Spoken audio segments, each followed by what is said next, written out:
who vows to wrestle on her 100th birthday. Good point. But again, yeah, no. There you All right, go. Fine, yeah, no. But we'll she get wins, to that. We'll she get wins. to that pregnant. I know. 3MB. Yeah, they're actually solid in the ring. I got nothing against them. I like them. I just like calling them 3 Milton Bradley. Yeah. That's all. So they had their match. Team yeah. Hell No defended successfully. Mm-hmm. It was a good match. Yeah. Hey, there you go. I love Team Hell No. They're excellent. I'm okay with them being the tag team champions. So yeah. Cut to another good CM Punk promo as usual. Of course, He brought his doctor. I do this in air quotes, quote unquote doctor. Yeah, that guy. I'm sorry. When you refer to somebody as Mr. Punk, yeah, you're not a doctor. Nope. No. It's Mr. Brooks because that's his name. Or you could just say CM Punk to go with the name, not Mr. Punk. Yeah. Punk is not his surname. No. He's not Warrior. No. You understand? Exactly. So anyways, that happened. Of course, it's a TV doctor, but we're not going to shit on them for that. No, I mean, are they really going to fly out as doctor? Exactly. You know. But this cue the boss. Yes. With the boss walk. And I'm okay with that because the second I hear that music, I get a huge smile on my face. I'm a total mark for Vince, so Vince swaggers down to the ring. He does, and it was awesome. Mm-hmm. If you're not medically cleared, which we'll get into later. Yes. CM Punk, your manager, Paul Heyman, will be in the TLC match with Ryback. And Paul Heyman looked like he shit himself. Yes. So and that shit was a brick. Yeah. Yeah, he was terrified, which was funny. And I liked it. Yeah, this leads to the 6th segment where Maddox is asking for a job, and Heyman is really angry at this point. So he tells him to get out of his life. Which was so awesome. Out of the room of his life. Out of his life. So there you go. Then we cue the Ziggler-Sheamus match. Yes. No contest. Meh. There was a couple of no contests in this yeah, show. They were very indecisive this episode. So, Shield attack. Yeah. They beat up Sheamus. Out of nowhere, I would say. Like they do. Yeah, I mean, it was still kind of out of nowhere, but whatever. Like they do. That's what it is. Their thing. It's their gimmick. So we're not going to deny them their gimmick. But what we did see from Ziggler and Sheamus, like usual, was good. Yeah. Ziggler's talented. Sheamus fantastic. Talented. Sheamus needs to stop wrestling Big Show, and then hey, look, he has good matches again. What are the odds? New Year's Party segment 3. Mm-hmm. This is where we announced that Mae Young can't wrestle because she's pregnant. Yeah. The one funny line I get is "not again." She said "not again." Yeah, that was pretty good. It's kind of funny though because it looked like she was cued to say it. Yeah. She wasn't saying anything, and then you probably was like, somebody poked her and just went, "Bitch, say your line." And they said, "Oh, not again." Yeah, it was. Again, she's like 92. She's 11. Yeah, I don't know. She's up there. Yeah, so I'm cool with that. So because of that, Caitlyn, Eve didn't have an opponent, so Caitlyn came out and they just had a cat fight. Yeah, I don't care. Yeah. You know, I mean, it's sure there was no crotches and faces. No. But still not entertaining? No. So moving on. So we had Alberto Rio. Yes. Psyching up Ricky Ricardo. Yes. Giving him his scarf. Oh, Lucy. And his keys to his car, which she never gets drove. Which no. I don't understand. Which yeah. And also, I get that he took off the tie. Mm-hmm. Should you really be wrestling in a tux? Wow. Ace and Nate's wrestling like vests and jeans. Oh, I know. They've got 900 pounds of clothing on. But, I mean, a tux? He's classy like that. I don't know. I'm not sure if that's classy, but whatever. I won't, like I said, I won't take away from him because This leads to the match. This leads to Big Show versus Ricky Ricardo for the world title. Which was good because Ricardo Rodriguez is an actual wrestler in Mexico, and he's a very, very good wrestler. And why he's been sidled as the announcer for because he doesn't that look guy like a wrestler. You know what I mean? You know what?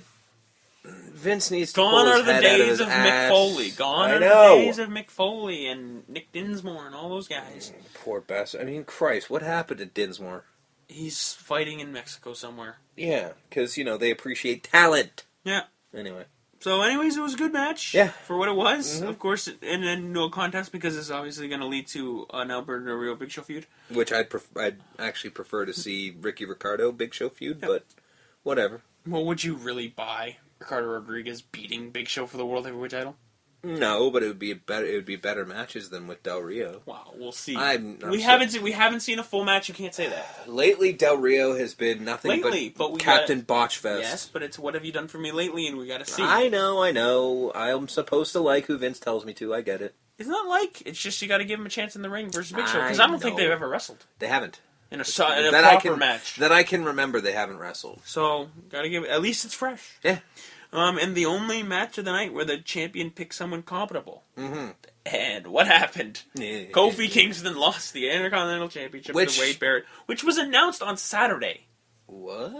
It was announced on WWE.com. Oh, at the Raw taping tonight, Wade Barrett defeated Kofi Kingston for the Intercontinental title. Okay, I'm sorry. What the fuck now? Yes, this was taped, obviously.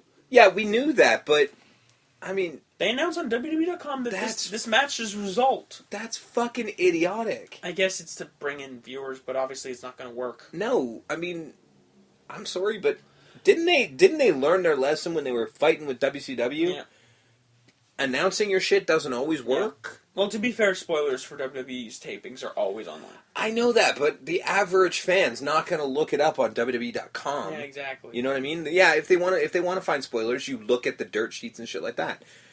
If you want them to do it in-house. To do it on WWE.com is ridiculous and stupid. So I mean, I get it if it was a house show, because it has happened where titles they have to explain that. Yeah, no, that's fine. But this is Raw. But thankfully, I don't look at WWE.com. So you didn't I didn't know. Then to me, it was a shock, and that was the only good part of Raw. The only part that I could be like, yeah, fucking right, let's do this. Yeah. So good for you for finally doing it on Raw, which we haven't seen in a while. So Barrett is your new IC champ. I'm okay with that. Shield versus Ryback never got started. Nope. Because Orton and Sheamus came out. Which Orton? He beat them up. I know. Shield beat him up. I get it. I know. I remember. It was just so Randy had to come back for revenge. Fuck Randy Orton. I agree. Oh, I fully agree. I don't fucking want him a part of this because he's just gonna all the momentum that Shield's got. Somehow Randy Orton's gonna ruin it. Yeah. He just does. He just ruins everything. So we'll see where that leads. This is why we can't have a nice Christmas. This is why we can't have good things, Randy. Because of you and your sleeves. Go get another tattoo. Take 6 months off. Yeah, your shitty ass tattoos. All right. I'm gonna rub dirt on my arms and I'm gonna look just like you. Speaking of shit. Well, that's also the last segment. Hey! Not the promo, but we'll get to it. Yes. We'll get to the final New Year's Well, technically both, New Year's party segment. Yeah. Where Vicky farted. Yeah. I don't know why. You know what? It was funny, but I don't know out why. Of place. I'm just like, what? Does seeing somebody give birth make her gassy? I don't understand. There was no need for the whole segment, let alone her farting. You know what? They're just trying to. I don't know, because I'm assuming the whole thing was set up for humor. Yes, otherwise, it's tragic and scary. It was a comedy segment. So, did we need more humor to break up the humor? Yeah, I guess. So after that, but at the same time, of everything that happened, that was the only thing I laughed at. Yeah. So good, bravo, I guess. After that fart, yeah, there was a yes/no chant incited by Hell No with the crowd. Okay, whatever. I guess this means one is happy that she's giving birth to another kid, and the other one's unhappy. It was kind of funny though when Daniel Bryan came in. When Daniel Bryan came in and just like looked at everything and went, "No." Yeah, I think they're the internet. Yeah. And then she gave birth. Yeah. With cartoon noise intact. That little pop. Which is kind of scary. I don't want to be anywhere near her vagina if that's the noises anything makes in there. And then out popped Baby New Year. Yeah. A.K.A. Hornswoggle. Which, my main concern, if you're a normal thinking person, how'd he get in there? I don't want to know. I mean, a miner's helmet. Was he looking for somewhere to take a nap? I don't know. I do know that, what I do know is that Hornswoggle, the man himself, has an alarming number of tattoos for a little person. Yeah, you notice that? Like, that motherfucker is tatted up, and they're not crappy, too. They're not Orton tats. Yeah. They're decent. Yeah. I guess that's probably the reason why we've never seen him half naked till now. He came out with a cigar and a hat, and... How is that cigar dry? I don't know. Well, it is. She's 92. Yeah, I literally just thought of that as you said it. I was like, Jesus, there's probably bats in there. Yeah, so that whole segment happened. Yes. The best part of that segment was Jerry the King Lawler saying, "You know what?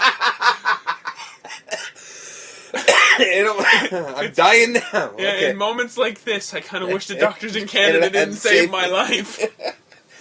That was pretty good. That whole line kind of made the whole segment worth it. It was. It was totally worth it. Again, like, Lawler, I rip on you a lot, but sometimes you pull out gold. Yeah. And this leads to this last segment. Mm-hmm. And once again, I'm going to preface it by saying this was hands down probably the best John Cena promo I've ever seen. Actually, it was really good. The segment was whatever. It's stupid, but that's fine. He did. But they pointed out that this was in fact this whole segment was for the segment itself was shit. Yes, in more ways than one. Oh, they pointed it out. But what they were saying, the content that they were saying was amazing. Yeah, where they pointed out that John Cena has had a terrible fucking year, the worst year. Well, that's the thing. I've barely paid attention this past year, and actually for the past couple of years, as you know, any of you listeners who've listened from the beginning know, I'm just getting back into this. I didn't realize how bad shit went for him. Yeah. I mean, I know I saw WrestleMania, so I saw him lose against The Rock, which made me so fucking happy that they went that way. I didn't realize he'd lost to Brock Lesnar. Well, no, he beat Brock Lesnar. But he got the shit kicked out of him the next night. John Laurinaitis? Yeah, that was ridiculous. The couple matches with CM Punk? The Money in the Bank. All that shit. I had no idea. Yeah, no, he's had a bad year. But John Cena comes out and says, "I own it. I had a bad season." Yeah. But then he points out Dolph Ziggler's that flaws. was fucking phenomenal. And you were a cheerleader, you were a caddy. That little comment about the backstage gave me a little bit of a smile. Where I'm just like, oh shit, he must have complained a few times that, shit wasn't going well. Oh, you're not pushing me. Well, whose fault's that? Newsflash, Dolph, you've been here for 7 years and you haven't done nothing. That was fucking impressive. So, like I said, the segment was bad. There was a couple moments, I get the feeling that these two don't really like each other. No, probably not. The segment was bad, but the content was amazing. Yes. So, of course, they do the shit shower. Which Dolph Ziggler has been privy to this before. Remember, they did this when he was I don't remember, but... No, the Spirit Squad. Oh, Jesus, yeah, that's right. He was a member of the Spirit Squad, wasn't he? Yeah. So this has been his first shit shower. You're right. So that was bad. Yeah. But the content was good. Yeah. Oh, no, I mean, what he was saying was very interesting. The content was gold. I was hanging on his every word, but... It was still, it was a terrible segment. And I did like the fact that he pointed out that AJ's kind of a whore. Yeah. I mean, nobody seemed to point that out. I'm just like, because when I saw, and I mentioned it last week, or was last week they did the Slammies? No, the week before when they did the Slammies. I'm just like, wow, she was a whore. No, she had 6 fucking relationships in this year. Yeah. Jesus Christ, she was a whore, and he was the first one to point it out, which I thought that was really good. So, that was Raw. Yeah. It was throwaway Raw, just like last week. Yeah. But, in the next coming weeks, The Rock's coming back on Monday. I mean, he's not wearing that fucking and CM Punk knees to faces and given CM for Punk, a reason. As I'll get into it, is going to fight Ryback. Yeah. In a TLC match. Which... I don't see the Shield point will probably screw it up. I'm sure the Shield will fuck it up, but I just don't see the point of doing that match on, what is it? I guess they're doing it on Raw? Yeah. Yeah. I don't see the point of it on Raw. No, I don't either, but you know what? I think it's just to give him his match, throw it away, and then worry about Punk Rock. True. Punk Rock. I know, right? That's awesome. I know, right? Shit, that's oh god, they got it nailed. This is a marketing dream. Yeah, exactly. Right. So, cutting to... main event. Yes. Which usually is like whatever. Yeah. But they did have this CM Punk announcement on main event. So there you go. That's cool. And here we go. The reason why we've been pumping up Antonio Cesaro this whole show. My God, the man. Jesus Christ. He fought Khali. In what might have been one of the best Great Khali matches I've ever seen. It's probably the best Khali match there's ever been. There was a good one with John Cena because John Cena was throwing him around, but... Yeah, I remember. I actually did see that. Yeah, but that was all right. You know what? I liked Great Khali when he was a bad guy. Well, he doesn't make sense as a face. Yeah, exactly. That's why I don't like him in this incarnation. No, but when he was a bad guy. Giant Gonzalez all over again. Exactly. You can't make that guy a heel. You just can't. Yeah, face. Whatever. Face. Yeah, but you know what I mean. This match was great. Yeah. It actually started because you know how main event Well, you don't know. No, I've never but seen I that. have explained to you before the match starts. Sometimes they show like a little promo for the guy. Yeah. Antonio Cesaro comes out and actually bashes the promo that they aired. He's just like, oh, that was terrible. It was Sweet. it was only a handful of segments.